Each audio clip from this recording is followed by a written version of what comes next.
Hello, ഷൈനിയാണ് കേട്ടോ. ഒത്തിരി നാളായി ഒരു യൂട്യൂബ് ചാനൽ തുടങ്ങണമെന്ന് ഞാൻ ആഗ്രഹിക്കുന്നു. എല്ലാത്തിനും അതിൻ്റേതായ സമയമില്ലേ ദാസ എന്ന് പറഞ്ഞ പോലെ എൻ്റെ സമയം വന്നത് ഇപ്പോഴാണ് കേട്ടോ. എല്ലാവരും സപ്പോർട്ട് ചെയ്യണം. തുടക്കമായതുകൊണ്ട് ഒത്തിരി തെറ്റുകളൊക്കെ ഉണ്ടാവും കേട്ടോ. വഴിയെ നമുക്കെല്ലാം ശരിയാക്കിയെടുക്കാം. വളരെ അവിചാരിതമായിട്ടാണ് കേട്ടോ ഞങ്ങളൊരു യാത്ര പ്ലാൻ ചെയ്തത്. കന്യാകുമാരിയിലേക്കാണ് ഞങ്ങൾ പോകുന്നത്. അവിടെ എവിടെയൊക്കെ കാണണമെന്നോ എവിടെയൊക്കെ പോകണമെന്നോ എന്തൊക്കെ ചെയ്യണമെന്നോ യാതൊരുവിധ പ്ലാനിങ്ങും ഇല്ല.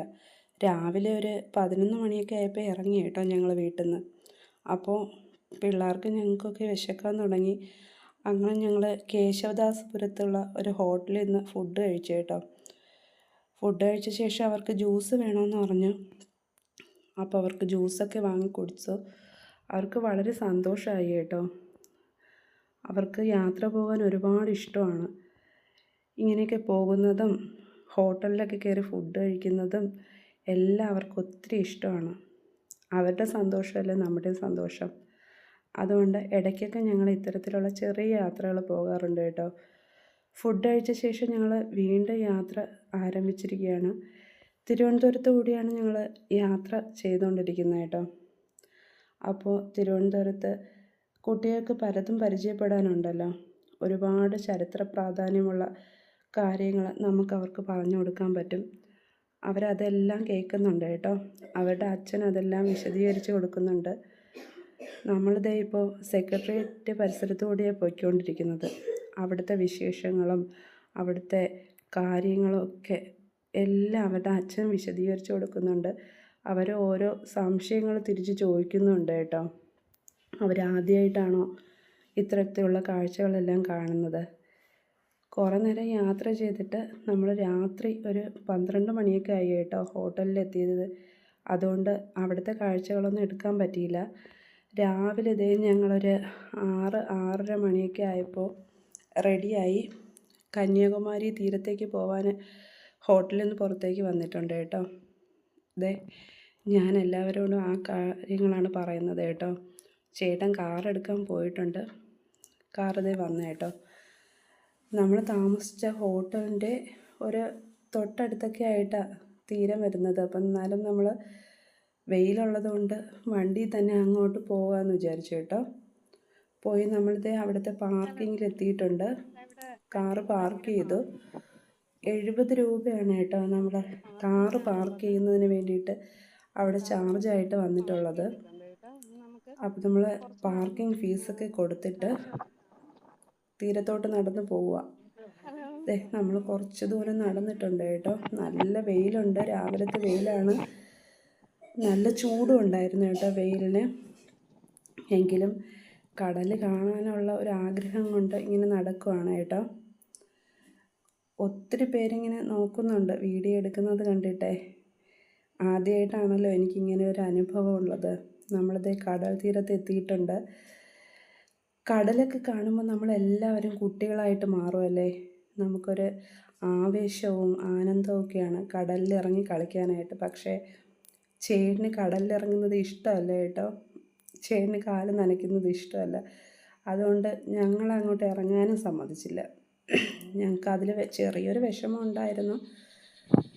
പിന്നെ അവിടുത്തെ കാഴ്ചകളൊക്കെ കണ്ട് നടന്നപ്പോൾ ആ വിഷമം അങ്ങ് മാറി. ഇതേ ഒത്തിരി പാറക്കെട്ടുകളും മണ്ഡപങ്ങളും ആൾക്കാരും ഒക്കെ ആയിട്ട് അവിടെ നല്ല ശബ്ദ കോലാഹലമായിട്ടിരിക്കുമായിരുന്നു കേട്ടോ. പിന്നെ ദേ അവിടെയൊക്കെ ആൾക്കാർ ഇരിക്കുന്നുണ്ട്, കാഴ്ചകൾ കാണുന്നുണ്ട്. അവധി ദിവസമായതുകൊണ്ടായിരിക്കും ഒത്തിരി ആൾക്കാരുണ്ടായിരുന്നു കേട്ടോ. രാവിലെ തന്നെ ഈ മണ്ഡപത്തിലൊക്കെ ആൾക്കാർ വിശ്രമിക്കുന്നുണ്ട്. അപ്പോഴാണ് ഞങ്ങളൊരു പ്രത്യേക കാഴ്ച കണ്ടത് കേട്ടോ. ഇവിടെ ഒരു പൂജ നടക്കുന്നുണ്ട് കേട്ടോ.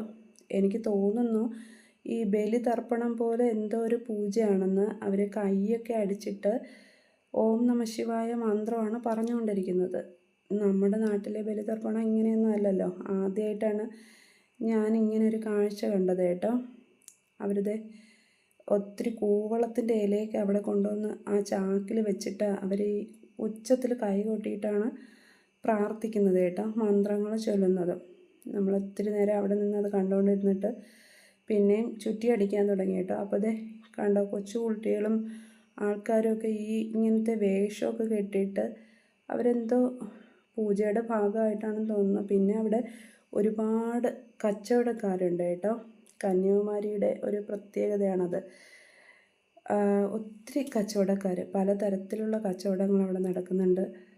എല്ലാം വളരെ ചെറിയ വിലയ്ക്കുള്ള സാധനങ്ങളാണെന്ന് തോന്നുന്നു കേട്ടോ.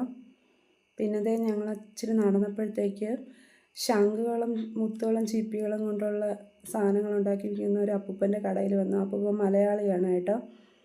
അവിടെ കയറി ഞങ്ങൾ ഒത്തിരി നേരം അപ്പൂപ്പനുമായിട്ട് സംസാരിച്ചായിരുന്നു. അവിടെ നിന്ന് എന്തൊക്കെ സാധനങ്ങൾ ചേട്ടൻ വാങ്ങുകയും ചെയ്തു. പിന്നെ കഴിഞ്ഞിട്ട് കാണുന്ന ഒരു കൊച്ചുകുട്ടി, ഞാൻ പേര് ചോദിച്ചായിരുന്നു കേട്ടോ. അപ്പോൾ അവള് ലക്ഷ്മി എന്നാ പറഞ്ഞത്. ലക്ഷ്മി എന്ന് തിരുത്തിയിട്ട് ലക്ഷ്മി എന്ന് തന്നെ പറഞ്ഞു. ഞങ്ങളൊരു ടാറ്റയൊക്കെ പറഞ്ഞിട്ട് ഇങ്ങനെ നടന്ന് വന്നപ്പോഴത്തേക്ക് നമ്മുടെ അതിനകത്തേക്കുള്ള ഒരു ക്ഷേത്രം കണ്ടായിരുന്നു കേട്ടോ. ക്ഷേത്രത്തിൻ്റെ മുന്നിൽ ആൾക്കാരിങ്ങനെ തൊഴുതിട്ട് ഇറങ്ങി വരുന്നുണ്ടായിരുന്നു. എന്തോ അരുൾമികു അമ്മൻ ടെമ്പിൾ എന്നാണ് അതിൻ്റെ പേര് കേട്ടോ. അരുൾമികു ഭഗവതി അമ്മൻ ടെമ്പിൾ എന്നാണ് പേര്. ഞങ്ങൾ ക്ഷേത്രത്തിൻ്റെ ഉള്ളിലേക്ക് പോയില്ല, ഭയങ്കര തിരക്കുണ്ടായിരുന്നു കേട്ടോ.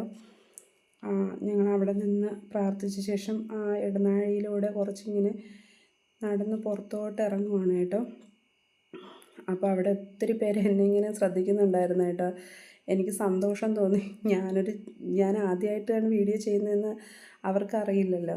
അപ്പോൾ അവിടെ ഇരുന്ന് അമ്മമാരൊക്കെ ദാണ്ടെ ചിരിക്കേന് എന്നോട് ഹായൊക്കെ പറയുകയൊക്കെ ചെയ്തു കേട്ടോ. അത് കഴിഞ്ഞിട്ട് ഞങ്ങൾ കുറച്ചുകൂടെ മുന്നിലേക്ക് ഇങ്ങനെ നടന്ന് പോയിക്കൊണ്ടിരിക്കുകയാണ്. അവിടെ ഒത്തിരി കാഴ്ചകളുണ്ട് കേട്ടോ. നമുക്കിങ്ങനെ നിന്ന് കാണാൻ വേണ്ടിയിട്ടൊക്കെ ഒത്തിരി പൂക്കച്ചവടക്കാരും ക്ഷേത്രത്തിലേക്കുള്ള സാധനങ്ങൾ വിൽക്കുന്നവരൊക്കെ. പിന്നെ നമ്മളിങ്ങനെ നടന്നു വന്നപ്പോൾ അവിടെ ബോട്ടിങ്ങിൻ്റെ എൻട്രൻസ് ആണ് കാണുന്നത് കേട്ടോ. അപ്പോൾ ഞങ്ങൾ വന്ന സമയത്ത് ബോട്ടിങ്ങിൻ്റെ സമയമായിട്ടില്ല, 10:30 മണിക്കാണ് ബോട്ടിങ് സ്റ്റാർട്ട് ചെയ്യുള്ളൂ എന്ന് പറഞ്ഞത്. ചെറിയൊരു ക്യൂ ഉണ്ടായിരുന്നു കേട്ടോ. അപ്പോൾ ചേട്ടൻ പറഞ്ഞു നമുക്ക് കുറച്ച് ഇവിടെയൊക്കെ നടന്ന്, ഞങ്ങൾ രാവിലത്തെ ഭക്ഷണം കഴിച്ചിട്ടുണ്ടായിരുന്നില്ല. അപ്പോൾ ആ ഭക്ഷണമൊക്കെ കഴിച്ചിട്ട് നമുക്ക് വരാം, അപ്പോഴത്തേക്ക് സമയമാവുമെന്ന് പറഞ്ഞിട്ട് ഞങ്ങളെ കൊണ്ട് ഇങ്ങനെ നടക്കുവാണ് കേട്ടോ. അവിടെ നിന്ന് കുറച്ച് ഇങ്ങോട്ട് നടന്നു വന്നപ്പോഴത്തേക്ക് മീനില്ലേ, മീനൊക്കെ ലേലം വിളിക്കുന്ന ഒരു ചെറിയൊരു ചന്ത പോലുള്ളൊരു സെറ്റപ്പ് അവിടെ ഉണ്ടായിരുന്നു. അപ്പോൾ അത് കാണാൻ വേണ്ടിയിട്ട് നമ്മളിങ്ങനെ താഴോട്ട് ഇറങ്ങി വരും. ഭയങ്കര വെയിലായിരുന്നു കേട്ടോ. അവിടെയൊക്കെ ഇങ്ങനെ ഇറങ്ങി താഴോട്ട് വന്നപ്പോഴത്തേക്ക് കുറേ ആൾക്കാർ ഇവിടെ കൂടി നിന്നിട്ട് മീൻ ലേലം വിളിച്ച് വിൽക്കുന്നുണ്ട് കേട്ടോ. അപ്പം ഇങ്ങോട്ട് നോക്കിയപ്പോഴത്തേക്കും പലതരത്തിലുള്ള മീനുകൾ. ഇവിടെ 2 ചേച്ചിമാരിരുന്നിട്ട് ചാള മീനായിരുന്നെന്ന് തോന്നുന്നു. അവർ അത് വാങ്ങിയിട്ട് അതിനെ ഇങ്ങനെ വേർതിരിച്ചെടുക്കുന്നുണ്ട്. ചാള മീൻ ഇങ്ങനെ വേർതിരിച്ച് എടുക്കുന്നുണ്ട്. അവർക്കിത് റീറ്റെയിലായിട്ട് കച്ചവടം ചെയ്യാനായിട്ടായിരിക്കും. ഞാൻ ഇതിന് മുന്നേ വേറെ വീഡിയോയിലൊക്കെ കണ്ടിട്ടുണ്ട്. കന്യാകുമാരിയിൽ ഇങ്ങനെ മീനൊക്കെ നമ്മുടെ ഇഷ്ടത്തിനുള്ള മീനുകൾ മസാല തേച്ച് വെച്ചിരിക്കും. നമ്മളത് എടുത്ത് കൊടുക്കുമ്പോഴത്തേക്ക് അതിന് നമുക്ക് പാകം ചെയ്ത് തരുമെന്നൊക്കെ കേട്ടിട്ടുണ്ട്. പക്ഷെ അങ്ങോട്ടൊന്നും പോകാനൊന്നും പറ്റിയില്ല കേട്ടോ. ഇവിടെ കണ്ടോ ഈ മീൻ, ഇതിൻ്റെ പേരെനിക്കറിയത്തില്ല. എനിക്ക് പക്ഷേ ഇത് കണ്ടിട്ട് അത്ര ഉൾക്കൊള്ളാൻ പറ്റില്ല. ഇത് എത്ര മീനിന് 1500 രൂപ 2000 രൂപ എന്നൊക്കെ ലേലം വിളിക്കുന്നത്. ഇതിവർ കൊണ്ടുപോയിട്ട് എങ്ങനെ ഇത് വിറ്റ് മുതലാക്കുമെന്ന് എനിക്ക് മനസ്സിലായില്ല. ഇനി അവിടെയൊക്കെ ഈ മീനുകൾക്ക് വില കൂടുതലാണോ എന്ന് എനിക്കറിയില്ല. ആ നീല ടീഷർട്ട് ഇട്ട് നിൽക്കുന്ന ആളില്ലേ, അയാളാണ് അവിടെ നിന്ന് ലേലം വിളിക്കുക കേട്ടോ. 1900 2000 എന്നൊക്കെ ഇങ്ങനെ ലേലം വിളിച്ചുകൊണ്ടിരിക്കുക. ഞങ്ങൾ അവിടെ നിന്ന് ഇച്ചിരി നേരമൊക്കെ അതിങ്ങനെ നോക്കിക്കൊണ്ട് നിന്നിട്ട് അവർ പലതരത്തിലുള്ള മീനുകൾ ഇങ്ങനെ കുട്ടകളിൽ കൊണ്ടുവന്ന് തട്ടിയിടുന്നു, ഇങ്ങനെ ലേലം വിളിക്കുന്നു. അപ്പോൾ ഞങ്ങൾക്ക് വിശന്നിട്ട് പിന്നെ ഞങ്ങൾ അവിടെ നിന്ന് കയറി വന്നിട്ടൊരു ഹോട്ടലിൽ കയറി ഭക്ഷണം കഴിക്കാൻ വന്നിട്ടുണ്ടായിരുന്നു. അപ്പോൾ ഞങ്ങൾ നെയ് റോസ്റ്റും വടയും ചായയൊക്കെ ഓർഡർ ചെയ്ത് കേട്ടോ. അപ്പോൾ അവർ ഞങ്ങൾക്ക് ഭക്ഷണം കൊണ്ടുവന്നു. അവിടെ നിന്ന് ഞങ്ങൾ കഴിക്കുവാണ് കേട്ടോ. സത്യം പറഞ്ഞാൽ വിശപ്പ് അധികമായിട്ടില്ല. പക്ഷേ തിരിച്ച് ഞങ്ങൾ ഇറങ്ങി വന്നപ്പോൾ ഉള്ള കാഴ്ച കണ്ട് ആകെ അന്തം വിട്ടുപോയി കേട്ടോ. ഞങ്ങൾ തിരിച്ച് വന്നപ്പോൾ ഉള്ള ബോട്ടിങ്ങിൻ്റെ ക്യൂ ആണ് ഈ കാണുന്നത്. ഇങ്ങനെ റോക്കറ്റ് വിട്ട പോലെ നീളത്തിന് ഇങ്ങനെ ക്യൂ ആയിട്ട് നിൽക്കുക. ഞാൻ ആദ്യമേ പറഞ്ഞതായിരുന്നു നമുക്കവിടെ നിൽക്കാം എന്നിട്ട് ബോട്ടിങ്ങിന് പോകാമെന്ന് സമയമായില്ല എന്ന് പറഞ്ഞിട്ടാണ് ഞങ്ങളെ വിളിച്ചുകൊണ്ട് പോയത്. തിരിച്ച് വന്നപ്പോൾ കണ്ടോ, നമ്മൾ നടന്നിട്ടും തീരാത്ത അത്രയും ക്യൂ ആയിട്ടുണ്ടായിരുന്നു കേട്ടോ. ഇങ്ങനെ നീണ്ട് നിവർന്ന് കിടക്കുക ക്യൂ. ആൾക്കാർ കുടയും പിടിച്ച് തൊപ്പി വെച്ചിട്ടൊക്കെ നിൽക്കുക. അവിടെ ഒരു 2-2.5 മണിക്കൂർ വെയിറ്റ് ചെയ്തിട്ട് ദേ അകത്തോട്ട് എൻട്രൻസിൻ്റെ അകത്തോട്ട് കയറി പോയപ്പോഴത്തേക്ക് അവിടെ കണ്ടോ ക്യൂ. അവിടെ നിന്ന് ഒത്തിരി സമയം അതിനകത്ത് പോയി നമ്മൾ ടിക്കറ്റൊക്കെ എടുത്തിട്ട് 75 രൂപയായിട്ടോ ഒരാൾക്ക് ടിക്കറ്റ്. പിന്നെ 300 രൂപയുടെ സ്പെഷ്യൽ ടിക്കറ്റും ഉണ്ട്. 2 ടിക്കറ്റ് എടുത്തിരുന്നാലും ഒരേ ബോട്ടിൽ തന്നെയാണ് പോകുന്നത്. പിന്നെ 300 രൂപ ടിക്കറ്റിനകത്ത് വെയിൽ കൊണ്ട് നിൽക്കണ്ട എന്നുള്ളൊരു മെച്ചം മാത്രമേ ഞാൻ കണ്ടുള്ളൂ. വേറെ എന്തെങ്കിലും ഉണ്ടോ എന്ന് എനിക്ക് അറിഞ്ഞുകൂടാ.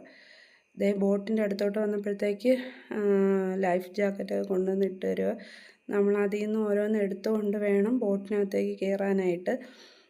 ഞാൻ ഈ ക്യാമറയും പിടിച്ച് നിന്നുകൊണ്ട് ഒരു ജാക്കറ്റ് എടുക്കാൻ പറഞ്ഞപ്പോൾ എൻ്റെ മക്കളുണ്ടല്ലോ, അവർക്ക് അതിനകത്ത് നിന്ന് വലിഞ്ഞ് എടുക്കാൻ വലിയ ബുദ്ധിമുട്ടുണ്ടായിരുന്നു കേട്ടോ. പിന്നൊരു കാര്യം എന്ന് വെച്ചാൽ ബോട്ടിങ്ങിന് ചേട്ടൻ വന്നില്ല കേട്ടോ. ചേട്ടന് ക്യൂ നിൽക്കാൻ വയ്യെന്ന് പറഞ്ഞ് ചേട്ടൻ വന്നില്ല. പിന്നെ എങ്ങനെയൊക്കെയോ ബോട്ടിനകത്ത് കയറി കൂടി. അതിനകത്ത് ഭയങ്കര ആളായിരുന്നു കേട്ടോ. ബോട്ടിനകത്തുള്ള എക്സ്പീരിയൻസ് പണ്ട് ഞാൻ UP സ്കൂളിൽ പഠിച്ചപ്പോഴത്തേക്ക് ഈ കന്യാകുമാരിയിൽ ബോട്ടിങ്ങിന് വന്നത്. അന്നത്തെ പോലെ അല്ല എന്ന് തോന്നുന്നു. അന്ന് എനിക്ക് തോന്നുന്നു ഈ തിരമാലയൊക്കെ അടിച്ചിട്ട് നമ്മൾ ബോട്ടൊക്കെ ഇങ്ങനെ പൊങ്ങി മറിഞ്ഞൊക്കെ പോകുമ്പോൾ ഒരു രസമുണ്ടായിരുന്നു കേട്ടോ.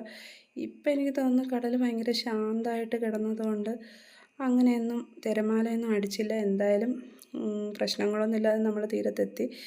അവിടെ നിന്ന് വിവേകാനന്ദ മെമ്മോറിയൽ പാറയിലേക്ക് കയറാൻ വേണ്ടി പോവുകയാണ്. അങ്ങോട്ട് ചെന്നപ്പോഴത്തേക്ക് നമ്മുടെ ചെരുപ്പ് അവിടെ അഴിച്ചു കൊടുക്കണം. ചെരുപ്പില്ലാതെ ആ മണ്ഡപത്തിനകത്തോട്ട് കയറാൻ പറ്റുള്ളൂ എന്ന് പറഞ്ഞു കേട്ടോ.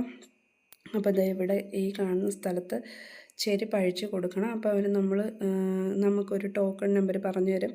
തിരിച്ച് വരുമ്പോൾ നമ്മളത് പറഞ്ഞു കൊടുത്താൽ നമ്മളെ ചെരുപ്പുകൾ തിരിച്ചു തരും. എന്നിട്ട് നമ്മളത് ചെരുപ്പൊക്കെ അഴിച്ചു കൊടുത്ത് ഓരോ പടികളായിട്ട് മുകളിലോട്ട് കയറിക്കൊണ്ടിരിക്കുകയാണ് കേട്ടോ. എനിക്ക് തോന്നിയത് ഈ വെയിലിൻ്റെ പ്രശ്നം. അപ്പോൾ വെയിലില്ലാത്ത ഒരു സമയത്ത് വരികയാണെങ്കിൽ രാത്രിയല്ലേ വരാൻ പറ്റുള്ളൂ. അപ്പോൾ നമുക്കിവിടെ കയറാനും പറ്റത്തില്ല. അവന്മാർ രണ്ടും കൂടെ ചേർന്നിട്ട് ആ മണ്ഡപത്തിലോട്ട് കയറി പോകുന്നുണ്ട് കേട്ടോ. അവിടെ ഫോട്ടോഗ്രാഫിയും വീഡിയോഗ്രാഫിയൊന്നും ചെയ്യാൻ പറ്റില്ല എന്ന് ബോർഡ് എഴുതി വെച്ചിട്ടുണ്ട്. അതുകൊണ്ട് ഞാനിങ്ങനെ താഴെ നിന്നിട്ട് അവർ മുകളിലോട്ട് കയറിപ്പോകുന്ന ഫോട്ടോയൊക്കെ ഞാൻ എടുത്തായിരുന്നു കേട്ടോ. എൻ്റെ ഫോട്ടോയൊന്നും എടുത്തു തരാൻ ആരുമില്ലായിരുന്നു. കുറച്ച് നേരമൊക്കെ നമ്മൾ അവിടെയൊക്കെ ചുറ്റിപ്പറ്റി നിന്ന ശേഷം സത്യം പറഞ്ഞാൽ ഇതിനെക്കുറിച്ചൊന്നും പറഞ്ഞു തരാനായിട്ട് നമ്മളെ കൂടെ ആളില്ലായിരുന്നു കേട്ടോ. ഞാനും കുട്ടികൾ മാത്രമല്ലേ ഉണ്ടായിരുന്നുള്ളൂ. അവിടേക്ക് കുറച്ച് നേരം നിന്നിട്ട് അവന്മാർ അതിനകത്ത് കയറുന്നുണ്ട് കേട്ടോ. പക്ഷേ എനിക്ക് ഈ ക്യാമറ പിടിച്ചുകൊണ്ട് കയറാൻ പറ്റിയില്ല. പിന്നെ ഞങ്ങൾ ഇങ്ങോട്ടൊക്കെ വന്ന് അതിൻ്റെ മുകൾ ഭാഗത്ത് നിന്ന് കടലിലേക്ക് നോക്കി കേട്ടോ. കടൽ കാണുമ്പോൾ എനിക്കെപ്പോഴും സന്തോഷമാണ് തോന്നുന്നത്. പിന്നെ സുനാമിയെക്കുറിച്ചൊക്കെ ചിന്തിക്കുമ്പോഴത്തേക്ക് ഒരു പേടിയും തോന്നും കേട്ടോ. പിന്നെ അവർ ഭയങ്കര കാറ്റായിരുന്നു കേട്ടോ. നമ്മൾ തീരത്ത് നിൽക്കുന്നത് പോലുള്ള കാറ്റല്ല കടലിൻ്റെ നടുക്ക് നിൽക്കുമ്പോൾ എന്നാണ് എനിക്ക് തോന്നിയത്. ഭയങ്കര നമ്മളെ ചുറ്റി വരിഞ്ഞ് കൊണ്ടുപോകുന്ന ഒരു തരം കാറ്റാണ്. കണ്ടില്ലേ തന്നെ. എനിക്ക് അത്യാവശ്യം നല്ല വണ്ണമുള്ള ആളാണെങ്കിലും ഇങ്ങനെ ചുറ്റി വരിഞ്ഞ് പോകുന്നത് പോലത്തെ ഒരു കാറ്റായിട്ടാണ് എനിക്ക് തോന്നിയത് കേട്ടോ. ഈ വിവേകാനന്ദ പാറ എന്ന് പറയുമ്പോഴത്തേക്ക് വിവേകാനന്ദ സ്വാമികൾ ധ്യാനിച്ചിരുന്ന പാറ എന്നാണ് അതിൻ്റെ ഐതിഹ്യം എന്ന് തോന്നുന്നു കേട്ടോ. അവിടെയൊക്കെ കുറച്ചുകൂടെയൊക്കെ നടന്നു. അപ്പോഴത്തേക്ക് അവന്മാർക്ക് കാല് കൊള്ളാൻ തുടങ്ങി കേട്ടോ. ചെരുപ്പില്ലാതെയല്ലേ അവിടെയൊക്കെ നടന്നുകൊണ്ടിരുന്നത്. അങ്ങനെ പിന്നെ നമുക്ക് തിരിച്ചിറങ്ങി പോകാമെന്ന് പറഞ്ഞ് ഇച്ചിരി നേരം അവിടെ നിന്നോളൂ കേട്ടോ. ഒരുപാട് സമയമൊന്നും അവിടെ നിൽക്കാൻ പറ്റിയില്ല. എനിക്ക് നിൽക്കണമെന്നുണ്ടായിരുന്നു, പക്ഷെ അവർക്ക് വയ്യാത്തത് കൊണ്ട് നമ്മൾ തിരിച്ചിറങ്ങി വന്ന് ചെരുപ്പൊക്കെ കളക്ട് ചെയ്തിട്ട് വീണ്ടും ബോട്ടിൽ കയറാനായിട്ട് ക്യൂ നിൽക്കുവാണ് കേട്ടോ. എൻ്റെ ഈ കേട്ടിട്ട് നിങ്ങൾക്കൊരു എന്തെങ്കിലും ബുദ്ധിമുട്ട് തോന്നുന്നുണ്ടായിരിക്കും അല്ലേ? പക്ഷേ അതൊരു ശീലമായിപ്പോയി. നമുക്കത് പോകെ മാറ്റിയെടുക്കാം കേട്ടോ. അവിടെയൊക്കെ ഞണ്ടിരിക്കുന്നുണ്ടെന്ന് പറയുന്നുണ്ടായിരുന്നു കേട്ടോ. പിന്നെ അവിടെ ക്യൂ നിന്ന് വീണ്ടും വന്ന് ബോട്ടിൽ കയറിയപ്പോഴത്തേക്ക് എനിക്കിപ്പോൾ ഇരിക്കാൻ സ്ഥലം കിട്ടിയില്ല കേട്ടോ. ഞാൻ ആ കയറുന്ന ഭാഗത്ത് നിന്നിട്ടാണ് വീഡിയോ എടുത്തുകൊണ്ടിരിക്കുന്നത്. നമ്മുടെ കന്യാകുമാരി എന്ന് പറയുന്നത് എത്ര കണ്ടാലും മതി വരാത്ത ഒരിടമല്ലേ. കടലുകളുടെ സംഗമവും ക്ഷേത്രങ്ങളും ഒക്കെ ചേർന്ന് മനോഹരമായിട്ടുള്ള ഒരിടം. അനന്തമായ സമുദ്രവും ആകാശവും പോലെ വിശേഷങ്ങൾ തുടരാൻ കേട്ടോ. കന്യാകുമാരിയിലെ എൻ്റെ കാഴ്ചകൾ ഇവിടെ അവസാനിക്കുകയാണ്. പക്ഷേ വീഡിയോകളൊന്നും തന്നെ അവസാനിക്കുന്നില്ല. ഞാൻ മറ്റുള്ള വീഡിയോകൾ ഇട്ടുകൊണ്ടിരിക്കും. നിങ്ങളെല്ലാവരും കാണണം, ഷെയർ ചെയ്യണം, ലൈക്ക് ചെയ്യണം, സബ്സ്ക്രൈബ് ചെയ്യണം, കമൻറ്റ് ചെയ്യണം. എൻ്റെ കൂടെ ഉണ്ടായിരിക്കണം കേട്ടോ.